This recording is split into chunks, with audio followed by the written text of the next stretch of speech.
Welcome to episode 523 of the Selling Your Screenplay podcast. I'm Ashley Scott Meyers, screenwriter and blogger over at sellingyourscreenplay.com. Today I am interviewing writer Jason Pargin. Jason has a very inspiring story. He wrote a novel called John Dies at the End that got turned into a movie, and that actually helped launch his novel writing career. So we dig into all of that, how that came about, and how he continues to write novels for a living to this day.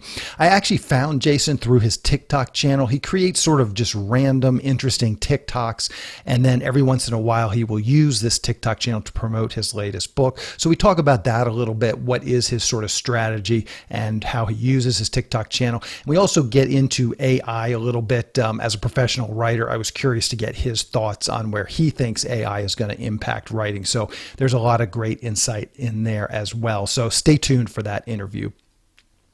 SYS's six-figure screenplay contest is open for submissions. Just go to www.sellingyourscreenplay.com/contest. We have two more deadlines at the end of each month. At the end of June, we have our late deadline, and then at the end of July, we have our final deadline. You will save a little bit of money if you enter before the June 30th deadline. If your script is ready, definitely submit now to save money. We're looking for low budget short scripts and features. I'm defining low budget as less than six figures. In other words, less than $1 million US.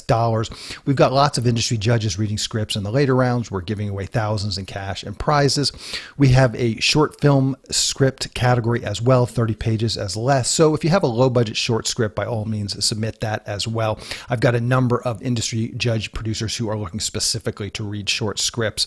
If you want to submit to the contest or learn more about it, just go to www.sellingyourscreenplay.com/contest. Also, again, this year we are running an in-person film festival in tandem with our screenplay contest. It's for low budget films produced for less than $1 million US. We have a features and shorts category. The festival is going to take place here in Los Angeles, California from October 4th to October 6th. If you've produced a short film or a feature film, or you know someone who has, by all means, please do submit it. And you can learn more about that by going to sellingyourscreenplay.com/festival. And that will actually direct you to the Film Freeway page where we are actually taking our film submissions. Again, that's on the Film Freeway page. So again, if you want to enter the contest, sellingyourscreenplay.com/contest. And if you have a finished short or a finished feature film, you can enter that at sellingyourscreenplay.com/festival. If you find this episode valuable, please help me out by giving me a review in iTunes or leaving a comment on YouTube or retweeting the podcast on Twitter or liking or sharing it on Facebook. These social media shares really do help spread word about the podcast, so they're very much appreciated. Any websites or links that I mentioned in the podcast can be found on my blog in the show notes. I also publish a transcript with every episode in case you'd rather read the show or look at something later on. You can find all the podcast show notes at www.sellingyourscreenplay.com/podcast. And then you just look for episode 523. If you want my free guide, How to Sell a Screenplay in 5 Weeks, you can pick that up by going to sellingyourscreenplay.com/guide. It's completely free. You just put in your email address and I'll send you a new lesson once per week for 5 weeks, along with a bunch of bonus lessons. I teach the whole process of how to sell your screenplay in that guide. I'll teach you how to write a professional logline and career letter and how to find agents, managers, and producers who are looking for material. Really is everything you need to know to sell your screenplay. Just go to sellingyourscreenplay.com/guide. So now let's get into the main segment. Today I am interviewing writer Jason Pargin. Here is the interview. Welcome, Jason, to the Selling Your Screenplay podcast. I really appreciate you coming on the show with me today. Thanks for having me on. So to start out, maybe you could tell us a little bit about your background. Where did you grow up and how did you get interested in being a professional writer?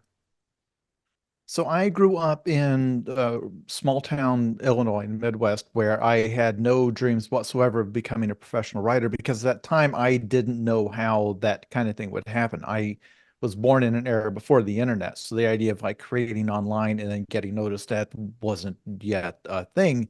So I thought, just, because I consumed novels and paperback Stephen King novels and Tom Clancy novels, whatever they had at the grocery store. We didn't have a bookstore. When I thought about like if I would want to be a writer, the writers I saw in movies, they seemed to be people that lived in New York, that were part of a specific social circle, and they all went to these cocktail parties for fancy writers and agents and stuff. And it's like, well, how do you get from here to there? And my assumption was that you don't, that these are people who got degrees in English or literature or whatever, and then they somehow knew somebody in the industry. So somebody invented the internet after I was out of high school. And I just started writing online again, not with a strategy toward this will get me published, because again, that wasn't a thing at the time. I started writing online before the word blog was invented, where the internet was just a bunch of websites of people typing text or posting the, very low resolution pornography. And so we're talking like So 2005. and we're talking 1998. Huh. We're talking a time when most homes still did not have an internet connection in the United States. So I had like they had these services like GeoCities, things like that, where you could they would give you a blank page and you would have to go look up how do you do HTML, and then you would figure out how to do the formatting of the text and maybe insert a little spinning animated GIF or something like that. So I was just writing whatever. I was writing movie reviews or just poems or anything silly that occurred to me.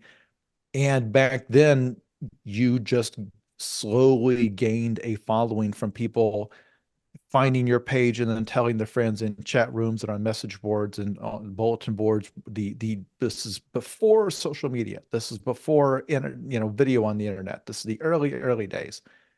And so I had, starting around the year 2000, on this, what you would now call a blog, but on my webpage of just all the crap that I wrote, started writing a series of short stories because I thought it would be fun, and it's called the series John Dies at the End as a joke, implying that at the end of the serial that the character John was going to die. And that went viral the way things went viral back then. Just one link at a time, somebody emailing it to their friend, somebody going back to the message board where they hung out and saying, oh my gosh, you've got to go read this thing. So I did that, and just again giving this away for free. Obviously not making any money off of it. It's just, my own hobby thing, but it went viral. It started to get read by thousands of people. And I would generally post an update every fall, usually in October around Halloween, because it was kind of horror themed. And it kind of became somewhat of a big deal. It got read by tens of thousands of people, probably upwards of 100,000 by the time it was done. And so in the mid 2000s, I literally had like an indie horror press come to me and say, hey, would you want to actually publish this as a paper thing that people can read without having to stare into their monitor for 150,000 words of text, which, would do permanent damage to your eyes, I think.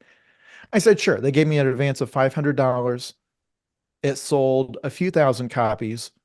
And one of those copies, by just blind luck, wound up in the hands of a Hollywood horror legend named Don Coscarelli. He made the Phantasm films, made a film called Bubba Hotep, made the movie Beastmaster back in the 80s. And he emails me cold and says, who's your agent? Like, who could I talk to about getting the rights to this story? And at the time, I had no agent. I had no editor. I had no real publisher. I didn't have any of that stuff. I was working at an insurance company and not writing copy for ads, not doing anything like that. I was doing data entry on insurance claims. It was a job I got through a temp agency. I had no background in writing professionally or anything What was your whatsoever. degree in college? I got a degree in broadcast journalism, and then did that. I immediately got a job at a local news affiliate, did that for about a year and a half, and was very bad at it. But yeah, I got like an assistant producer job for their early morning news thing. And so, yeah, wound up not using that degree. I graduated in 97.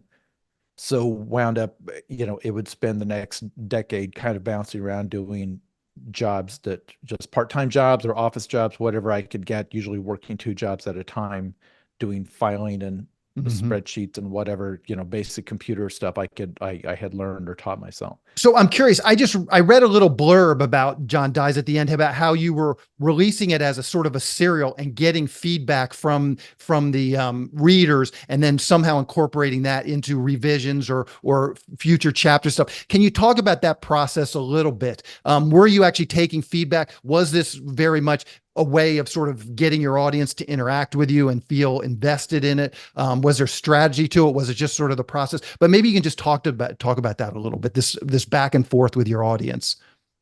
There definitely was no strategy because there was no template for doing this. There was no, like, today it's common for people to have gotten their start writing on the internet, usually writing fanfic, things like that. Of course, that's where, the Twilight series came about in 50 Shades of Grey. Like these are people from well, like the online writing scene on AO3 and all of these Wattpad, all of these sites with millions of pages of fiction. That's a thing now. Back then, it wasn't. The concept of writing a story on the internet was not a thing that existed when I started doing this, or if it was, it wasn't something that I was aware of. So having like a strategy of, well, how do you build readership, or how do you get feedback, how do you do this, it was all being invented on the fly. So I had like a message board where the fans hung out. So when I posted something, people on the internet, one thing you can say about them is they do not hold back with their criticism and their bluntness. So I could, two things. One, I could see the traffic stats because I had it paginated, like different sections of text you'd have to keep clicking through. I could see where people were leaving off, people were Hmm. quitting. But two, if I made something unclear, I would have a million comments saying, well, what happened to this guy? Why didn't you say what happened to this guy? So it's feedback that previous writers in previous eras had never gotten, whereas directly from an audience, and from an audience it's being very blunt because Hmm. they don't care about you. And is that So would you recommend that today, like for a novelist, just a new novelist, or even yourself who's now established? Do you want that kind of feedback in your development process? today, no. Today I have an editor. Today I've been doing it long enough that if you're new and are trying to, because this is what I try to emphasize when I was doing this and posting this, every year, that was my novel writing school. I did not have another novel under my belt. This is the first long form story I had ever told, but I spent 5 years posting it. So the early stuff I posted, I'm sure was a disaster. And as time went on, I would circle back and re-edit those opening parts because why not? It was being posted for free. It's a live thing. I could just go in and edit the webpage anytime I wanted. So I was constantly circling back and revising the old stuff as I figured out what I was doing. But if anyone out there, if you're going to do that, if you're going to try to post it and say, I'm going to learn the way Jason learned, I'm going to let internet strangers um, tell me what I'm doing wrong. You need to find a supportive environment where one, people are being honest, but two, people are not just being cruel. Because the thing was, I had this website, I had this blog, and I had existing fans, people who, like me, knew what I was doing, knew who I was. So they weren't just trolls coming in and slinging insults at me. Or if you wrote, like today, if you wrote a novel that touched on some controversial subject, if you had a main character who was trans, think about how many of your comments are just going to be trolls like, yeah, more woke propaganda, blah, blah. Like, it's not going to be helpful feedback. Hmm. I was very fortunate enough to have a community who, one, it was in the nature of the community to be honest about things and to be blunt about things if you didn't like something, to just come out and say it. But also, their goal was not to make me stop writing. Whereas today, a lot of the trollish comments, you walk in any YouTube video, like how many of the trolls are like, why'd you post this? Delete your account. You have to find a space out there that's actually going to help you, because if you wind up in the wrong space, they will just scream at you until you delete everything and never post again. Yeah, yeah. Did you read any of books? I mean, I know with my screenwriting journey, I didn't have any real templates or role models, and I went out and found books in the screenwriting space. It's Sid Field's Screenplay, Blake Snyder, Save the Cat. Are there some how to write novel books? Like, did you do any research? Obviously, it sounds like you were a voracious reader as a child, so that's obviously good training. But were there some how to write books, like how to write a novel type books that you checked out? I've never read one of those that helped me. I'm not saying other people shouldn't, but like Stephen King has a wonderful book called On Writing where he talks about his method, but I didn't take any of his advice. I just thought it was interesting to see how he worked. For Hmm. example, he says he never outlines a novel in advance, that it reads too mechanical when he does that. Well, I relentlessly outline. I couldn't work without outlining. The one thing that and I think I read a book of writing tips from Elmore Leonard, and people have posted things like that. It's always very fascinating to see how other people work in terms of giving like a list of tips or here's how you do it. The one thing I've learned reading all of the great writers from the past and how they worked is that no two writers work the same way. I mean, I think it's like Hmm. Ernest Hemingway saying, like, oh, no, you can only write in the morning, get up early in the morning before everybody else. Oh, I can't, I'm not a morning person. Hmm. So I'm not saying don't consume tips like that. It's just don't take it as a prescription because ultimately it's going to come down to how you and your brain works. And, there's some writers in the past who said they couldn't write their novel unless they literally went and rented like a cabin in the woods to be totally away from distractions. Well, all of my books were written on a computer with another tab had a YouTube video playing, and there's probably a TV show on in the background.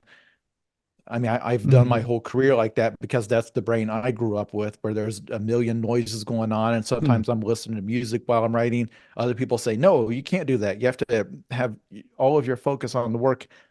Everybody's different.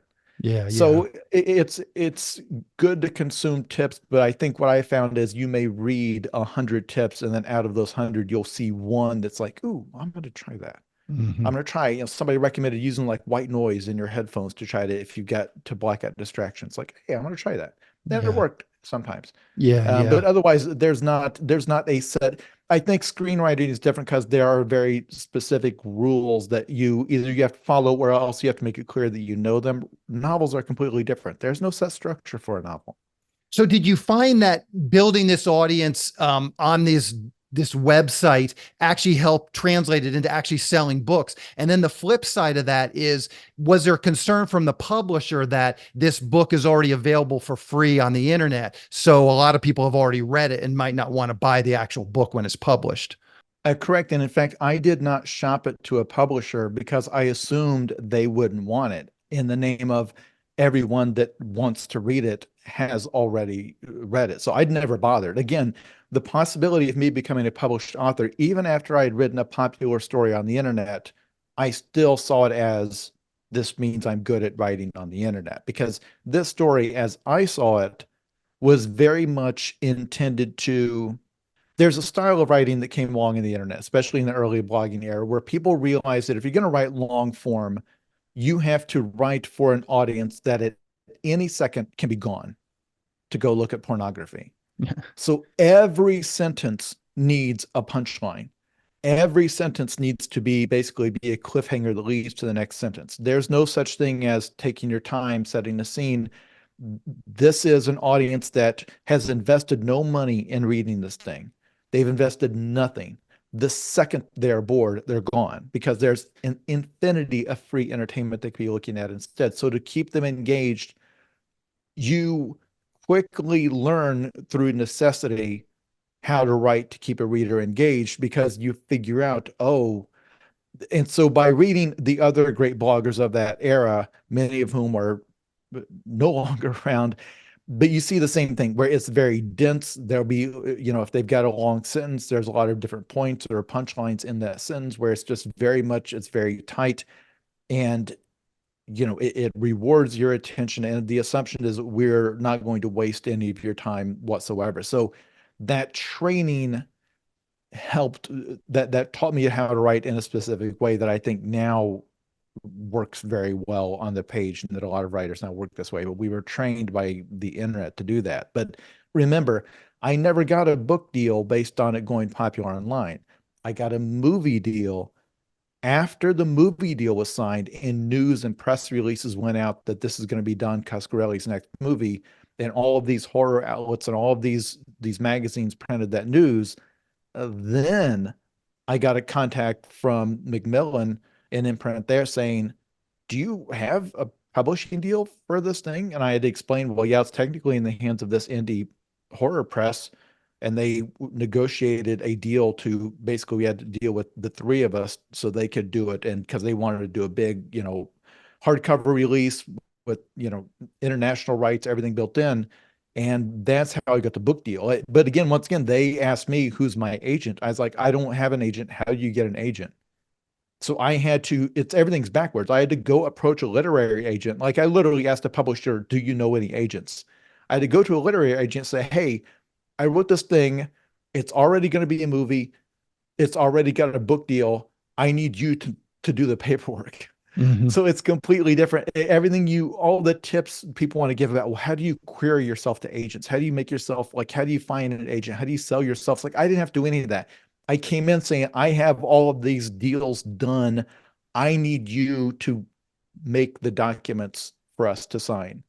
And then they put John Dies at the End out as a hardcover, and it earned back its advance in 7 days. So now that you've been doing this a while, maybe you can speak to that a little bit to new writers, novelists, screenwriters, whatever. What advice do you have if they are in a similar situation where they get a little bit of heat on a project but they don't have an agent, they don't have a manager, they don't have a lawyer? How do you find one? And then now that you have some years of experience, what are some tips you have? Maybe some mistakes you made, or just some basic tips that you might have for new writers, new novelists. For one thing, the one piece of advice that I've seen that I think is bad is people say you don't need an agent because they'll say, well, you're just giving 15% of your income away. If you just know how to do the contract, if you know what to look at. I personally think that's madness. The average creative person that I know does not have a mindset for doing that stuff and making sure that you're protected, that in the deal, that all of the possible, it's like, well, are you giving the publisher foreign rights? Are you giving them audio? Or are you separately want to be able to go out and sell that? These are all questions that an agent who's seen a million contracts can talk about, where you yourself trying to do it, I would be very afraid of doing that. If you're coming in, like, again, I found an agent literally by just asking the publisher if they knew one. Like, in theory, that's a conflict. You're asking, Mhm. can you give me somebody who can negotiate with you against you and my interest? But they recommended me somebody who was very good. And it worked out fine. But in terms of if I had to do it again, I don't know, because now I would assume your first step would be to go online and see if this agent who you think would work with you, uh, do they have a good reputation? Are there other writers out there saying they've gotten screwed over or anything like that? But otherwise, I just don't know. And Mhm. the landscape changes so quickly that I'm afraid of giving outdated advice. Yeah, yeah. So let's start to get into your writing process a little bit. So where did the idea from John Dies at the End come from? Just maybe you can walk us through sort of your process. Do you have some sort of vague ideas? Do you have a notebook? Do you have a Google Doc that you put random notes in? Maybe you can just walk through that process. How does an idea like this come to you, and how do you sort of start to organize it into a novel? This is something that I think is really important, because every novel you've read, there's a real good chance that it started in a different place. And it often is not the story that it starts with, because a lot of people will tell me, well, I've got a great idea for a story, but I don't know where to start writing it. A lot of the first things that an author thinks of, it may not be, a story or premise. It may just be a character, or it may just be a tone. Like, I have this idea of writing a book where it's just very deadpan humor throughout. Like, you can hear this voice, you can hear like the voice of this narrator. Or you may have an idea for like a storytelling gimmick. Like, I would like to tell a story where the whole thing is just told. It's a series of emails.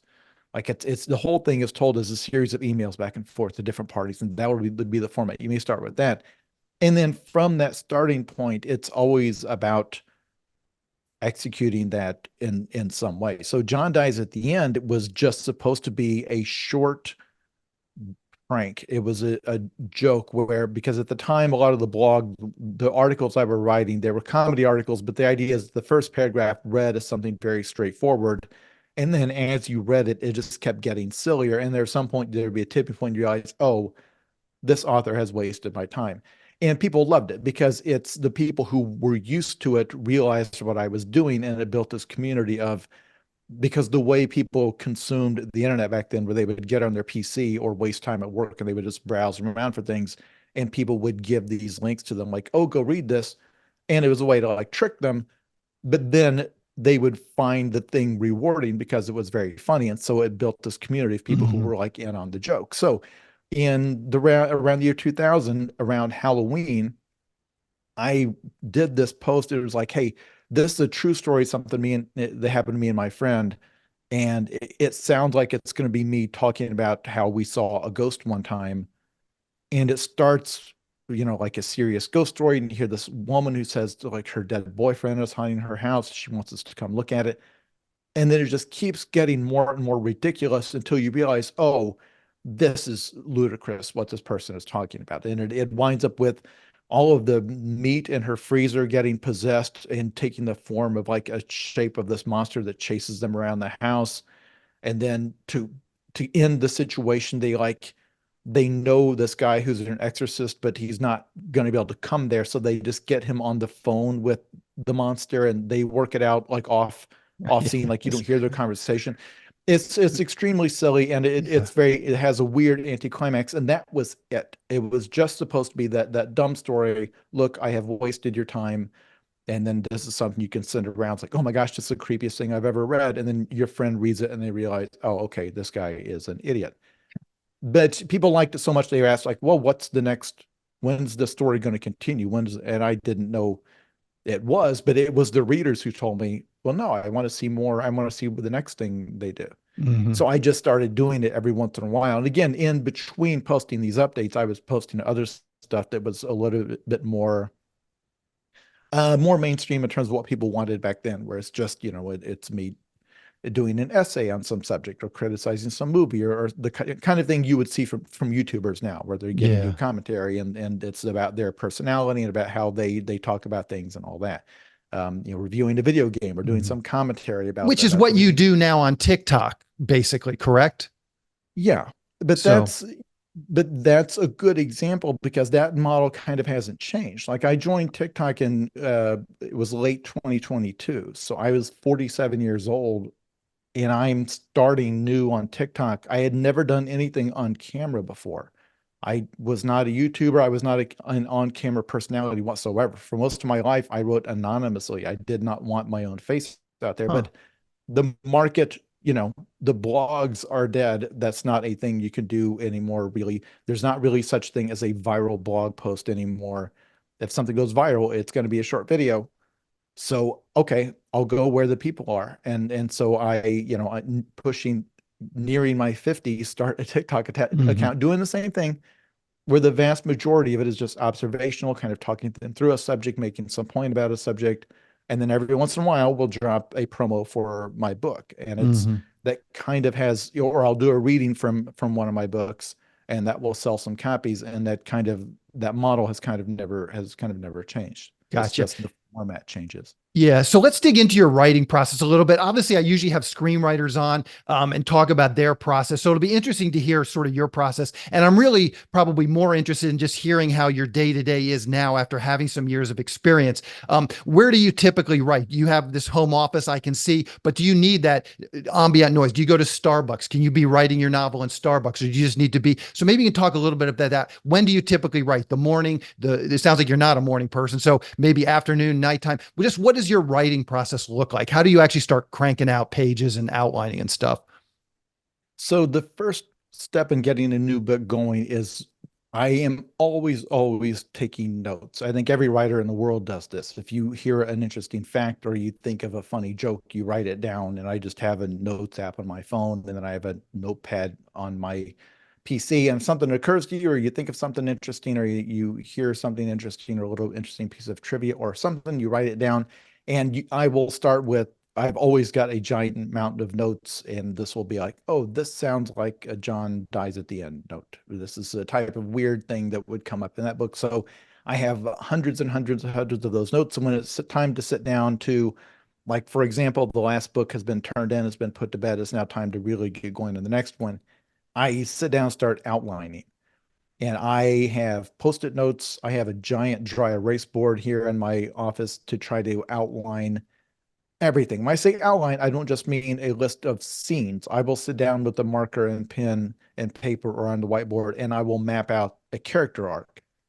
And it's like, well, this character is going to start here. This is what they're going to learn. This is where they're going to wind up. And I will have that for every character. And then I will start thinking in terms of like monsters and creature designs. And because the monsters in these books, they kind of are thematic to the plot of the book and what the book is about. It's the theme of the monster is kind of supposed to be the design of the monster kind of fits the theme of what you're talking about. It's all supposed to be coherent. So I will do all of that, and then that will get wrestled into the shape of an outline. And then I will write up a very detailed outline that is pretty much scene by scene, almost page by page of exactly what's going to happen in this book. And then I start writing it. And the reason that works is because I have such a bad attention span that if I get bored with writing the part that I'm writing, if I say, you know what, there's this part halfway through that looks really fun, I'm going to just skip ahead and start writing that, or I'm going to write some on the ending. I can do that because the outline is the outline. I know Mm-hmm. that's going to be the ending. And of course, that gets tweaked as time goes on. It takes me either 1 to 2 years to write a book, depending on the book. And there's no doubt at some point I'm going to say this ending doesn't work or I need to tweak all of this. But I go through and tweak the outline because I want it to be extremely clear where we're going. And I never want to do that thing that some writers do. I think George R. R. Martin wound up doing this to himself with the Song of Ice and Fire books, where you keep dreaming up new things to happen or new characters you want to introduce, but it doesn't lead you back to the conclusion you had come up with. So here Mm-hmm. it keeps it very coherent. I know I'm on deadline. I can't just keep dreaming it up. Well, wait a second. What if they all went to France? And it's like, no, that's not in the outline. Mm-hmm. We didn't, that's not part of the plan. If you want that to happen, that will be in some other book.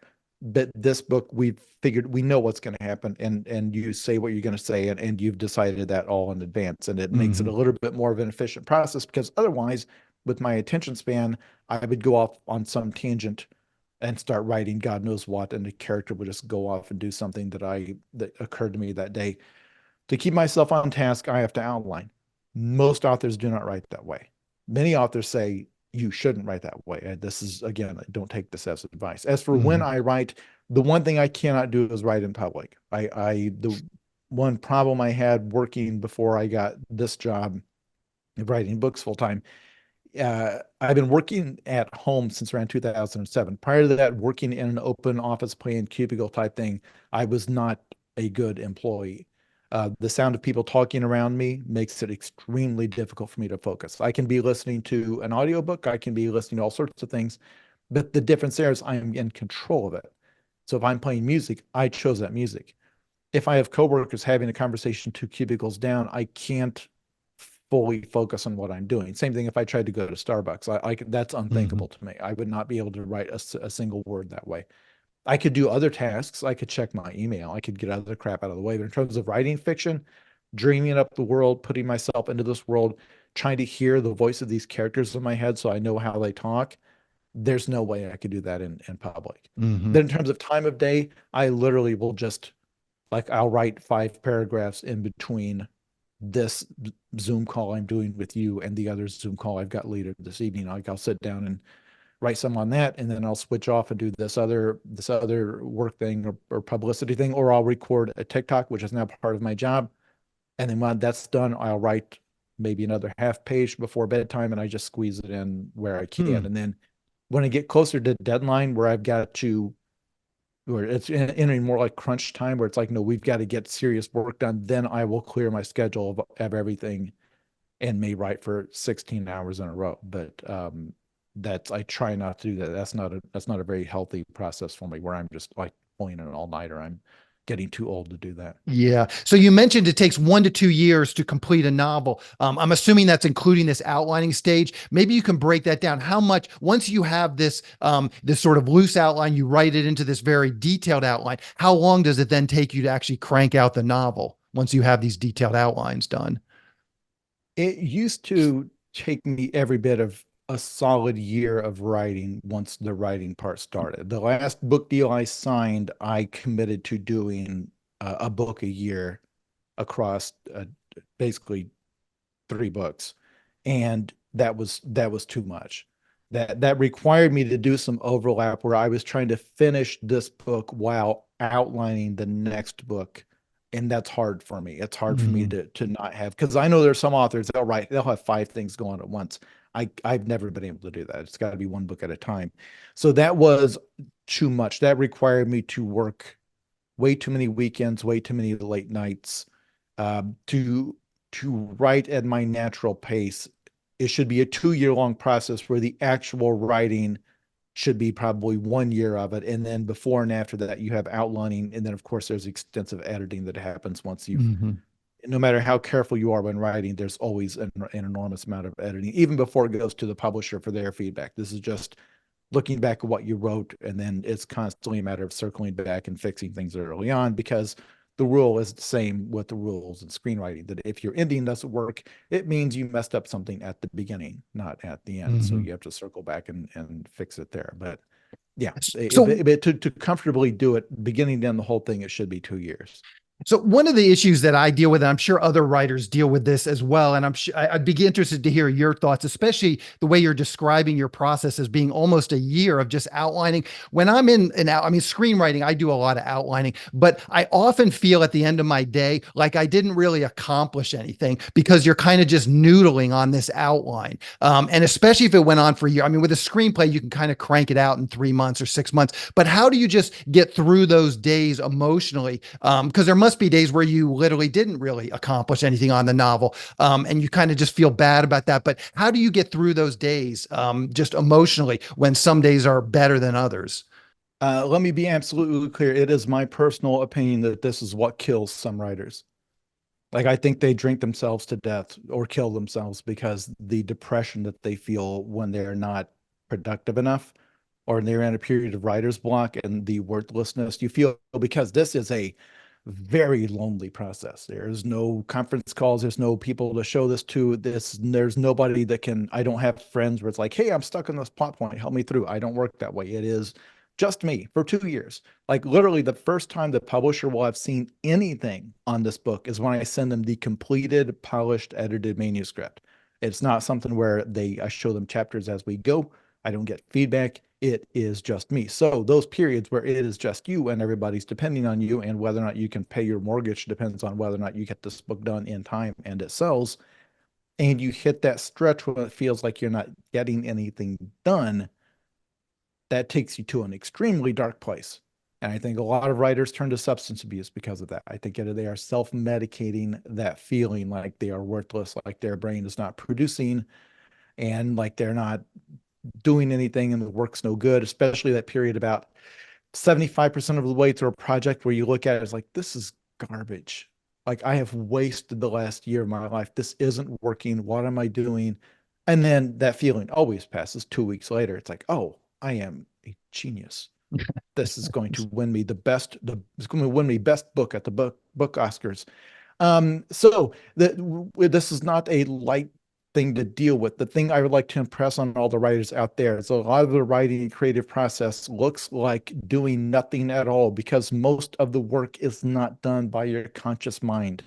Whenever you've had an idea hit you in the shower, that wasn't your muse, that wasn't God talking to you. That was the fact that most of your thinking is done in the back of your brain, and the method that writers have always shared, where you think intensely about the problem you're trying to solve in your plot, and then you push it out of your brain and go for a walk, or go mow your lawn, do something else, and the answer will just appear fully formed in your brain. It's because that part of your brain is always working. So this is one where people who are the bosses of writers, or the editors of writers, or whatever, get very frustrated with writers, because a lot of the work they're doing does not look like work.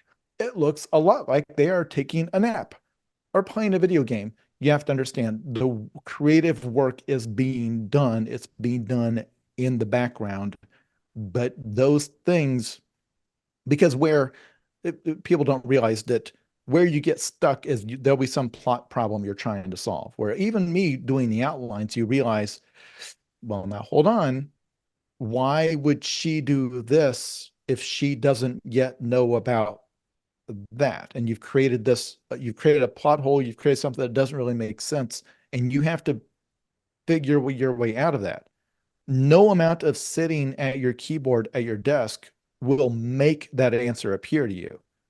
At some point, that writer part of your brain that operates in the background has to manufacture it, and the answer will pop into your brain as if has been given to you by someone else. So it is an awful process of having to kind of do something. And I think every writer Agatha Christie used to go on walks. I think lots of writers, I think C.S. Lewis did the same thing. J.R. Tolkien, they'd go through walks through the woods and they would swear that that would, once they came back from the walk, the answer would have appeared in their brain.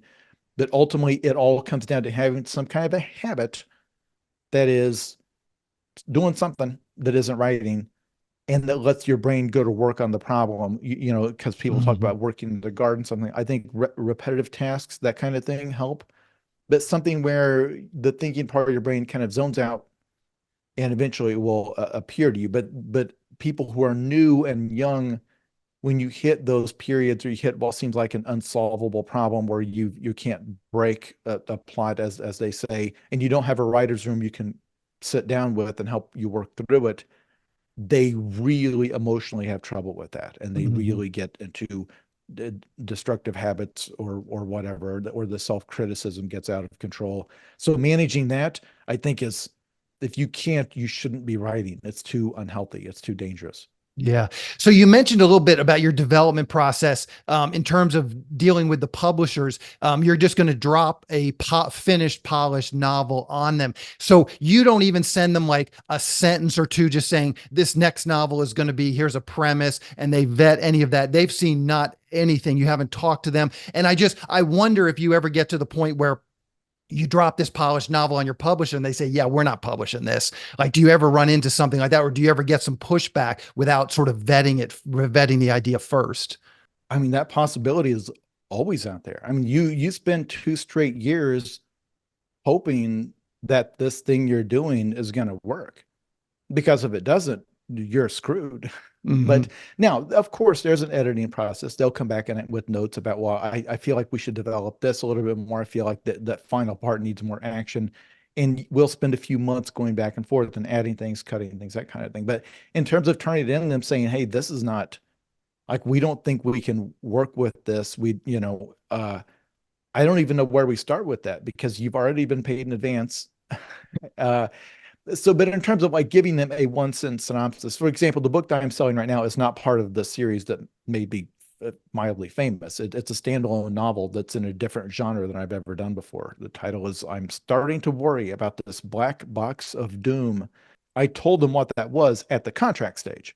See, like, they signed me to a 3 book deal. They wanted to know what those 3 books were. It was not just whatever pops into your head. So it's like, Mm-hmm. well, it would be, a third book in the Zoe Ash series, the standalone novel, and then it'd be a fifth book in the John Dies at the End series.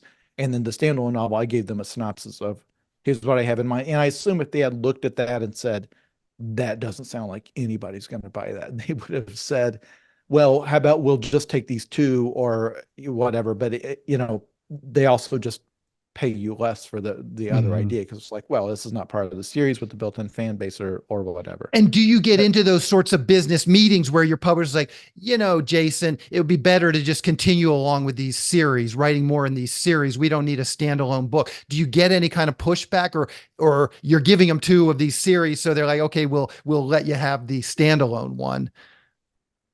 I know that other authors get that conversation. I happen to have not. Huh.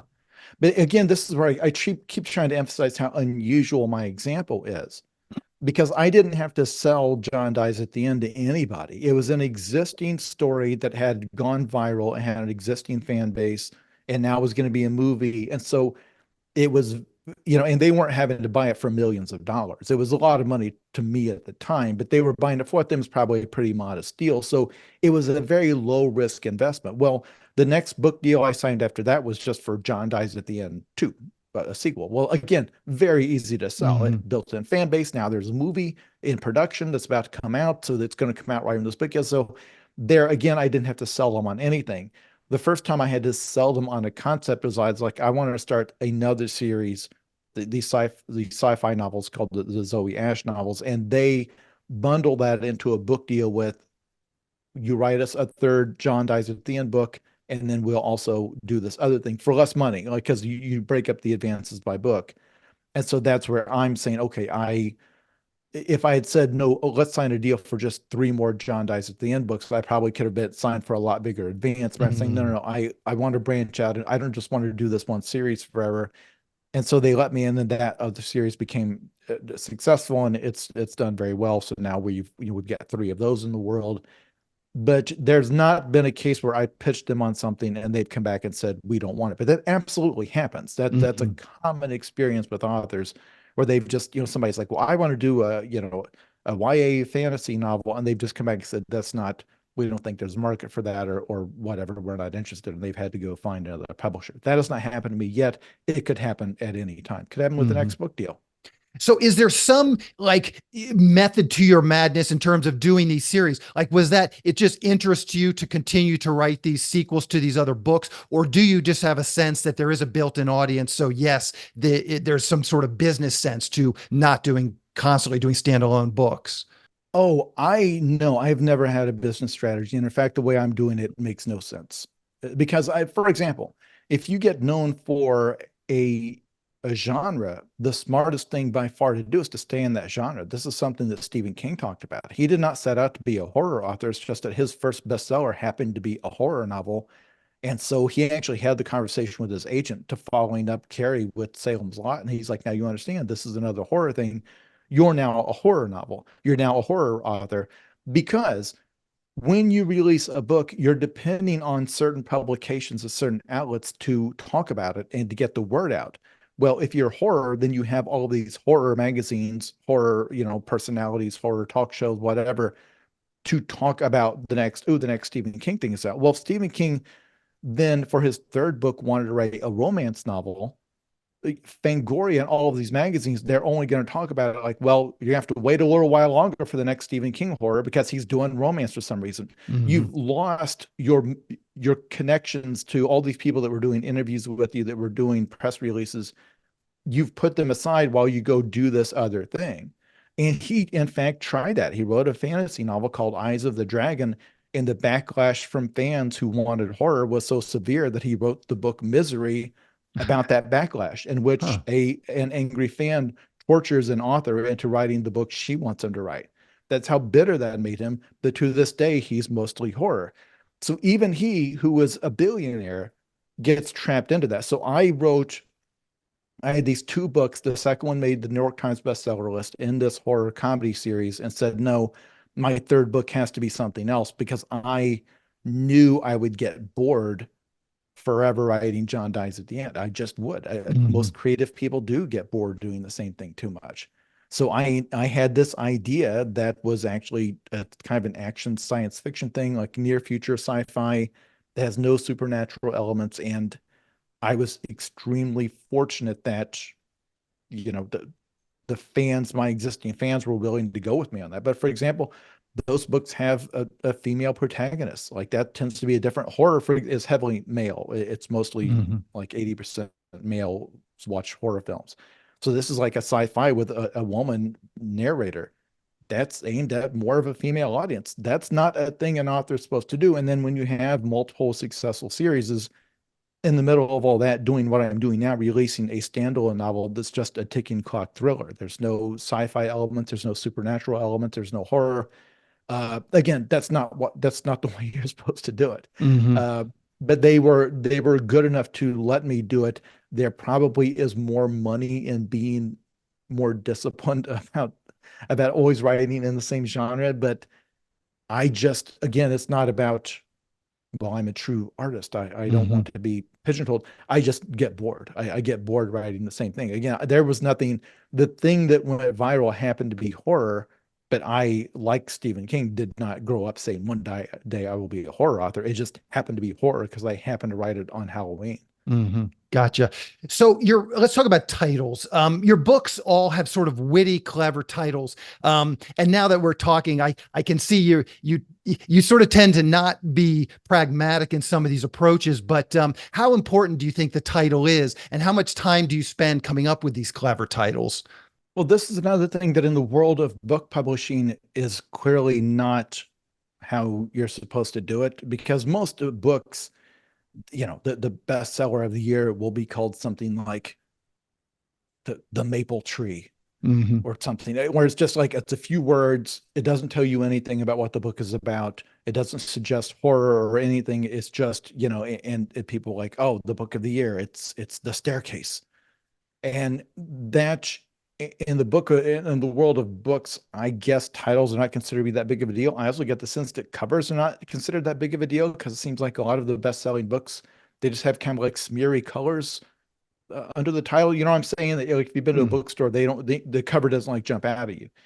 Well, from the beginning, in the world of the internet, your title is everything, or your headline is everything. You talk about like clickbait. Well, I'm not trying to write clickbait, but I'm definitely trying to write something that catches your eye. So like the first book was called John Dies at the End. I think half of that thing's success was people thought it was so funny to call a book that, because you're giving away the ending supposedly. And to this day, people tell me they buy it, they bring it up to the cashier, they laugh every time when they check it out. It's like, what's this called? mhm, It's like the second book in the series was called This Book is Full of Spiders. Seriously, dude, don't touch it. And I told people in press interviews that the book had no text in it, that had like just a plastic spider in it. And when you opened it, like it would shoot a spider out at you. That and that I told them that the publisher decided that would be too expensive to manufacture those, so we just had to write a book instead. The third book in that series is called What the Hell Did I Just Read? The fourth book is called If This Book Exists, You're in the Wrong Universe. So in theory, you could say, well, that's very smart business because you see that on a shelf and you that catches your eye. mhm, But everything they tell you about book titles, for example, they should be short. Because if you go on Amazon, you go on your Kindle, it will truncate the title if it's too long, right? mhm, Because they don't have they don't have infinite room to display a title. So you're screwing yourself by making it only display part of the title, and you've rendered it nonsense. People say that, titles should be short and memorable, and that's not how I do it. These titles keep getting longer to the point where on this most recent book, you can see on the cover, they struggled to fit the whole title on there. mhm. So let's talk about some of your other projects.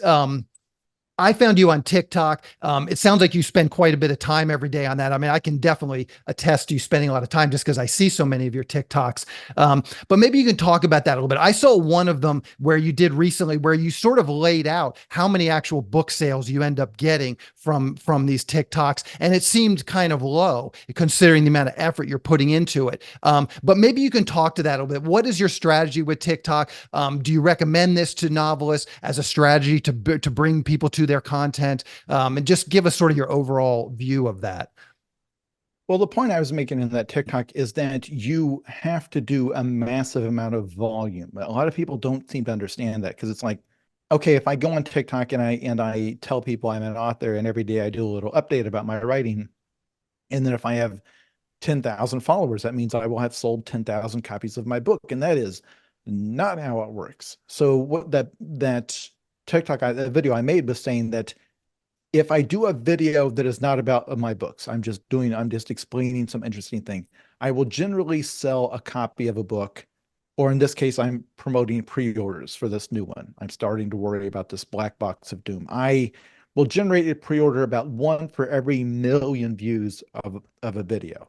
So if a video goes super viral and does 10 million views, it will sell 10 copies of the book. If I do a video that is about the book, because I will do readings, I will do excerpts or talking about the book or whatever, about one out of every 2,000 views will sell a book.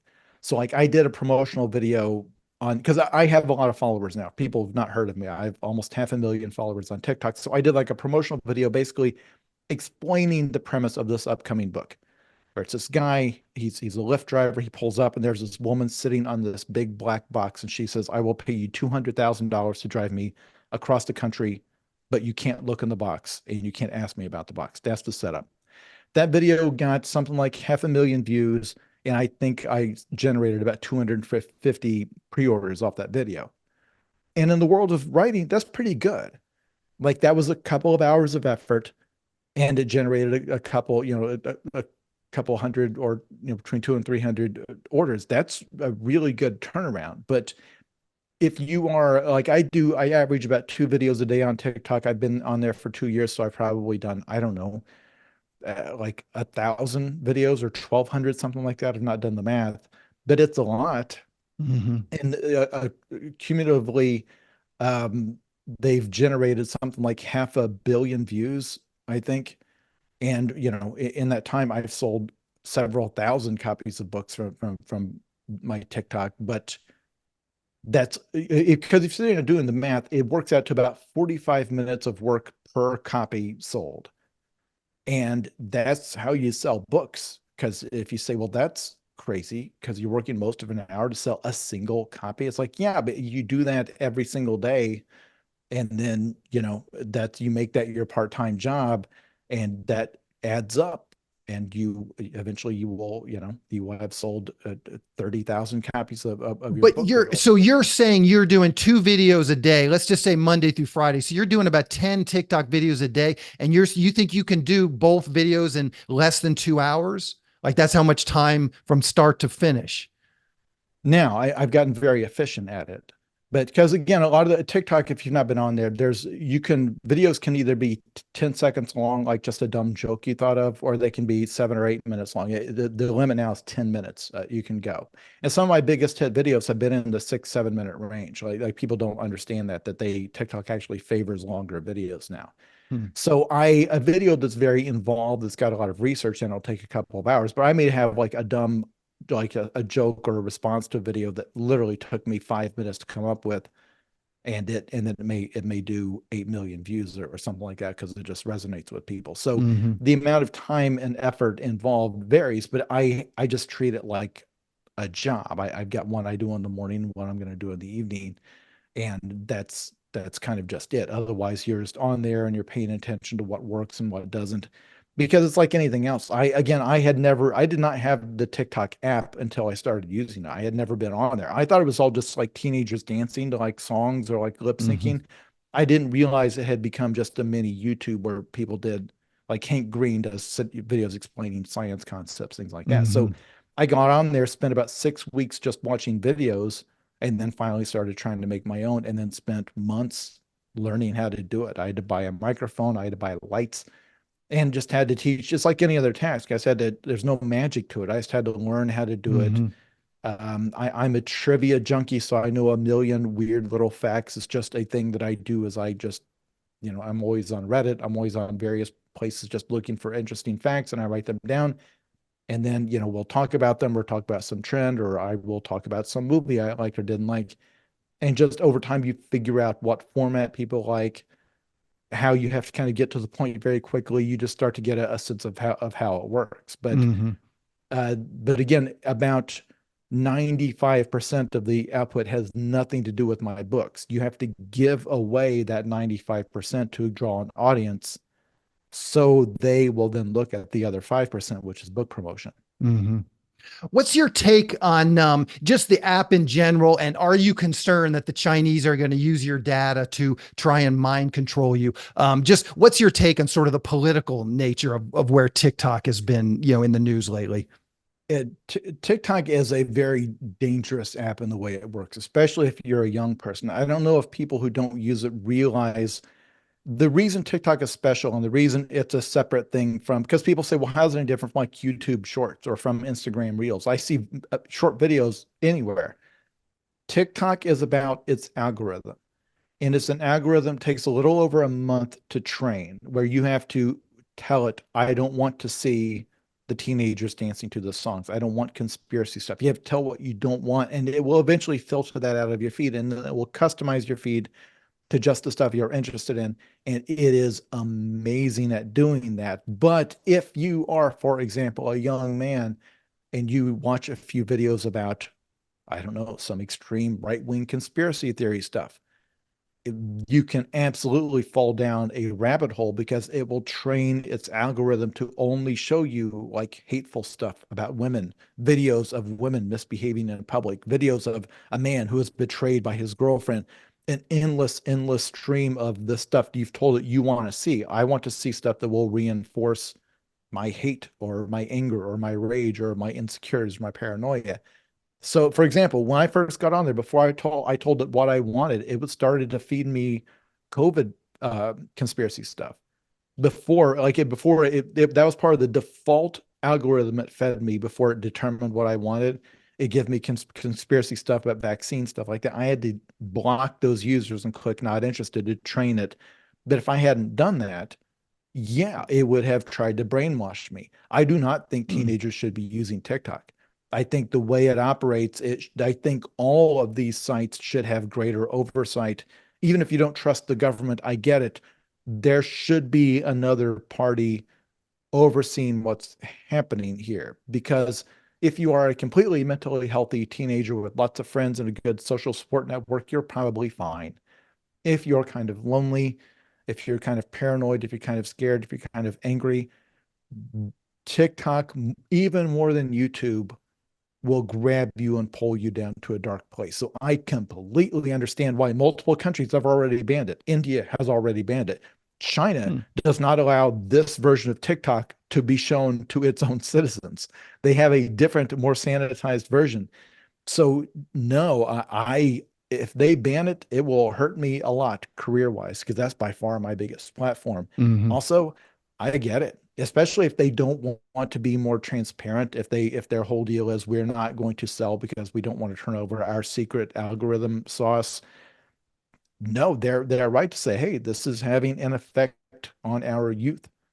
It's interesting. I mean, we could debate this all day, and I'm sort of on the opposite end of that or the opposite side of that argument as you. I'm really the longer this goes, I become more and more of a free speech absolutist. The one thing I'll say to push back on that is I have two kids, 11 and 14, who both use TikTok a lot. And when I say a lot, it's frightening how much they use it. But it's always amazing to me how much. I mean, me and my youngest daughter, especially, we joke about some of the stuff, the crossover stuff that we both get. But I'm actually amazed. I know everybody concentrates on the negative aspects, and I don't disagree. I mean, obviously, there's people out there that have mental health challenges, and TikTok is certainly doing them no favors. But I'm amazed. My daughter has gotten into history and how much history she's learned through TikTok. And it's exactly what you're saying. She enjoys it. She gives it a like. And so they feed her more history. So I do think that there is an upside to this too, as she's being exposed to things. Same with myself. I'm exposed to stuff and people like yourself that I never would have thought to look you up, or I never would have thought to sort of come in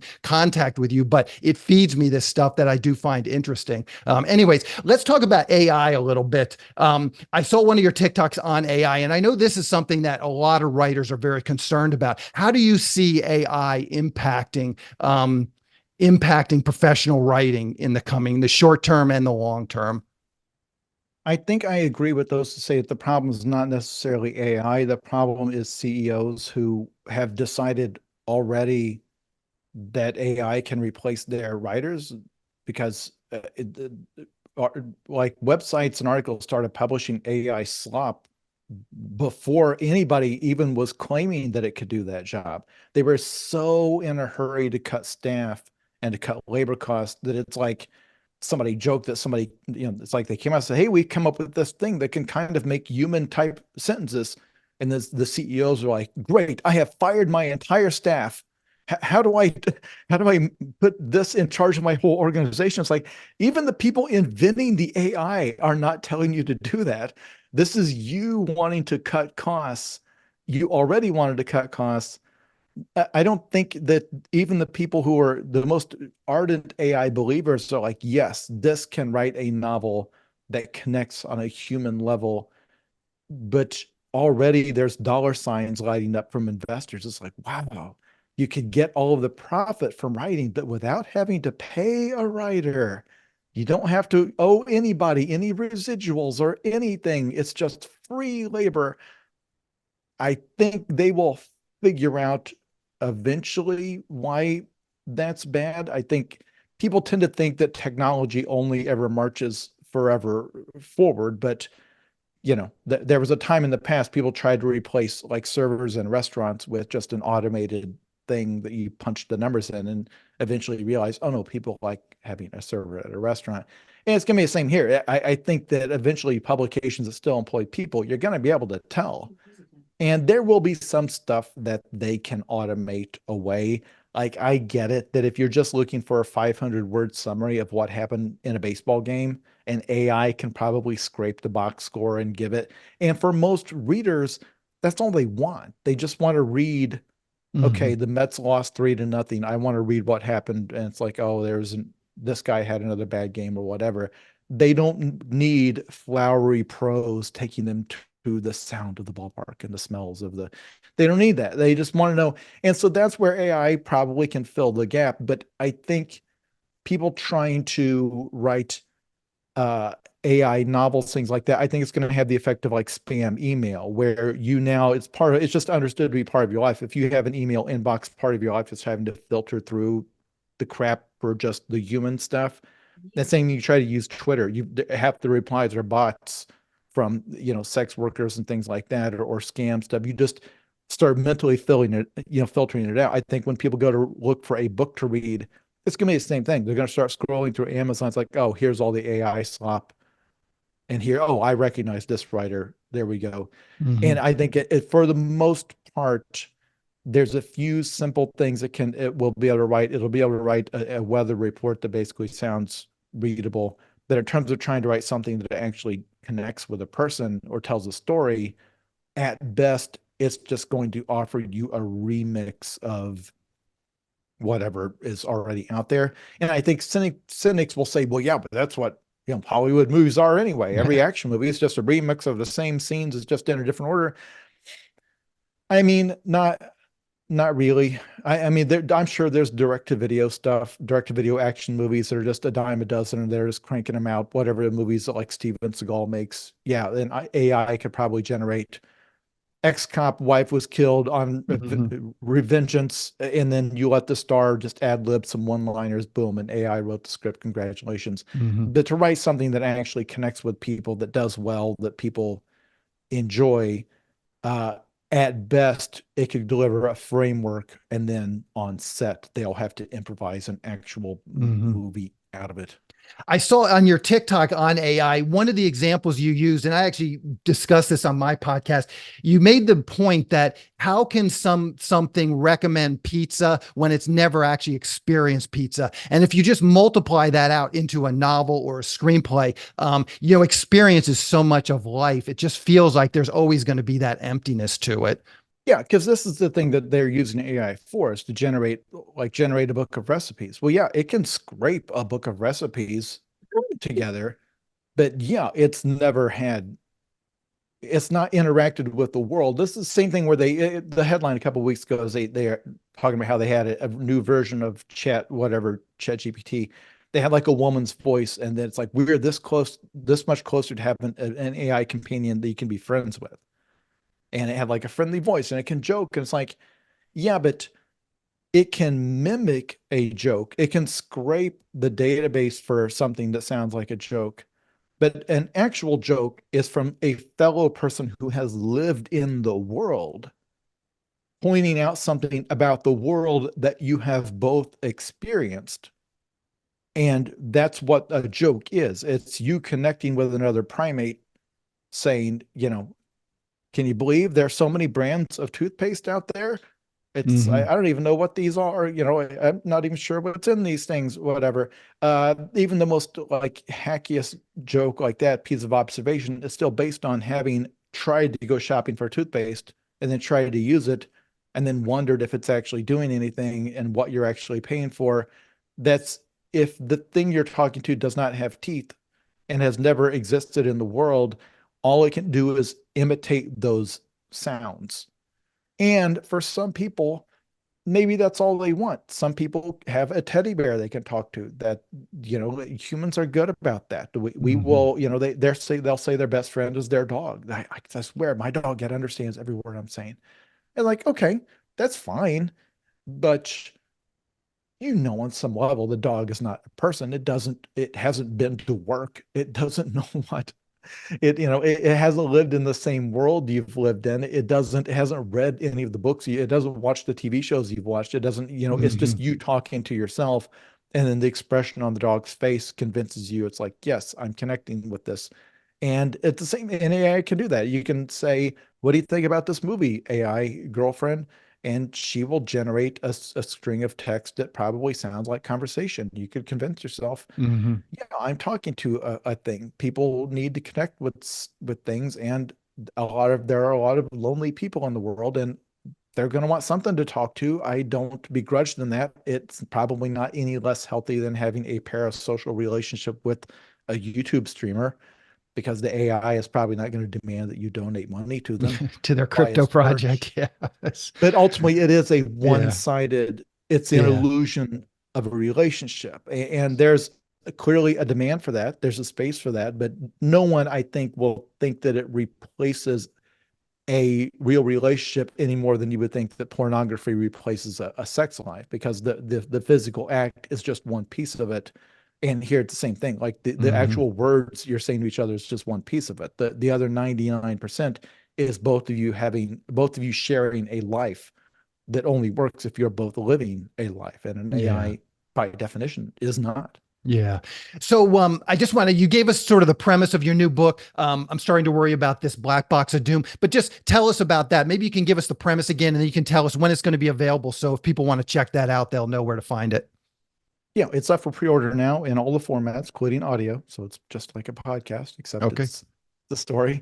Okay. Yeah, the title is I'm Starting to Worry About This Black Box of Doom. And the setup is very simple. There's a guy, he is a Lyft driver in LA, outside LA, and he goes to pick up a woman, and she says, I need you to clock out of your Lyft app.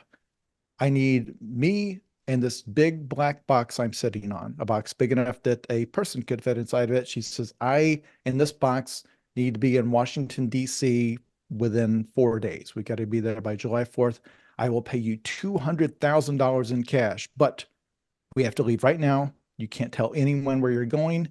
You can't ask me where we're going or why. You cannot ask me what's in the box. You cannot open the box. You can't look in the box. You can't touch the box any more than it's absolutely necessary. But me and this box have to be at this location, and we have to do it right. You have to decide right now. You don't have time to ask anybody. You don't have time to think about it. I need to leave now. And we can't tell anyone. You will leave your phone behind. You will leave your laptop behind. You will turn off your navigation. We cannot be tracked. Huh. So this guy immediately says yes. And you learn why he would agree to such a thing when it seems like that's so clearly doomed to go horribly wrong. And then it is about this trip across the country, on this mysterious mission, and the people who are trying to stop them, and the things we find out along the way. Gotcha. Perfect. Perfect. That sounds very interesting. And hopefully it'll get turned into a movie too. They're having those discussions with whoever. It's you never know. Yeah, yeah. So I just like to wrap up the interview, and I really appreciate all your time. We've gone way past sort of what I had promised to keep this interview at, and I do really appreciate it. It's been lots of great information. I'd like to end the interview just by asking the guest, is there anything you've seen recently that you can recommend to our mostly screenwriting audience? Anything you've been watching on HBO, Netflix, Hulu, that folks might get something out of? Has any of your previous guests mentioned the movie Last Stop in Yuma County? No, actually, and that one has actually come across my podcast. Some of the publicists have said that you seen the movie and you thought it was real good. Yeah, it is in the style of, there was a wave of crime movies that came out in the 90s after Pulp Fiction came out, where they were these very clever, tightly wound, small, gritty crime movies that most of them were bad, but it was an era of filmmaking that was very unique and clever and witty, and the plots are very like entangled, and there's lots of twists and setups and payoffs. And so this one stars Jim Cummings, an actor that I like a whole lot, and it is one of the best executions of that premise, where it starts Hmm. very simple, where some people have robbed a bank and they have stopped at a gas station in Yuma County, Arizona, and a series of strangers show up there because they are out of gas. The gas station, meaning it is out of their tankers, are waiting for a gas truck to show up. Mm. So everybody stops there. They're having to just stop and wait for this gas truck to show up, and then all of these different people and different agendas start to reveal themselves, and it is a very tightly wound, very tense thriller, and it becomes clear very early that most of these people are not going to survive this situation. It is great. It's like a perfect 90 minutes.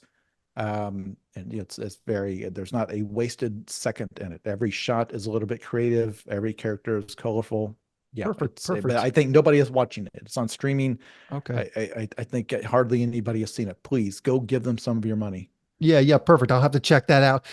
So obviously we can find you on TikTok, but where else are you active? Twitter, Instagram, Facebook. I will link directly to your TikTok channel so people can just click over to that. But any of these other social media networks where you're active, where people could find you.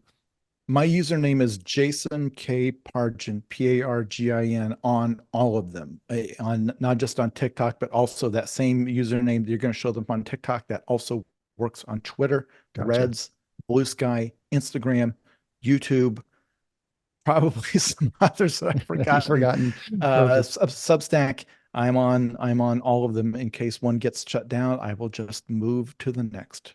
Gotcha. Well, Jason, again, I really appreciate it. I apologize for going so far over. You did warn me that the interview would go long. Lots of good information. Thank you very much. Good luck on this new book, and good luck with all your future projects as well. Thank you. Thank you. We'll talk to you later. Bye. A quick plug for the SYS Screenwriting Analysis Service. It's a really economical way to get a high-quality professional evaluation on your screenplay. When you buy our 3-pack, you get evaluations at just $67 per script for feature films and just $55 for teleplays. All the readers have professional experience reading for studios, production companies, contests, and agencies. You can read a short bio on each reader on our website, and you can pick the reader who you think is the best fit for your script. Turnaround time is usually just a few days, but rarely more than a week. The readers will evaluate your script on 6 key factors: concept, character, structure, marketability, tone, and overall craft, which includes formatting, spelling, and grammar. Every script will get a grade of pass, consider, or recommend, which should help you roughly understand where your script might rank if you were to submit it to a production company or agency. We can provide an analysis on features or television scripts. We also do proofreading without any analysis. We will also look at a treatment or outline and give you the same analysis on it. So if you're looking to vet some of your project ideas, this is a great way to do it. We will also write your logline and synopsis for you. You can add this logline and synopsis writing service to an analysis, or you can simply purchase this service as a standalone product. As a bonus, if your screenplay gets a recommend or a consider from one of our readers, you get to list the screenplay in the SYS Select database, which is a database for producers to find screenplays and a big part of our SYS Select program. Producers are in the database searching for material on a daily basis, so it's another great way to get your material in front of them. As a further bonus, if your script gets a recommend from one of our readers, your screenplay will get included in our monthly Best Of newsletter. Each month we send out a newsletter that highlights the best screenplays that have come through our script analysis service. This is a monthly newsletter that goes out to our list of over 400 producers who are actively looking for material. So again, this is another great way to get your material out there. So if you want a professional evaluation of your screenplay at a very reasonable price, check out www.sellingyourscreenplay.com/consultants. Again, that's sellingyourscreenplay.com/consultants. Anyway, that's the show for this month. Do keep an eye out for our episode next month, which will be published Monday, July 1st. That's the show. Thank you for listening.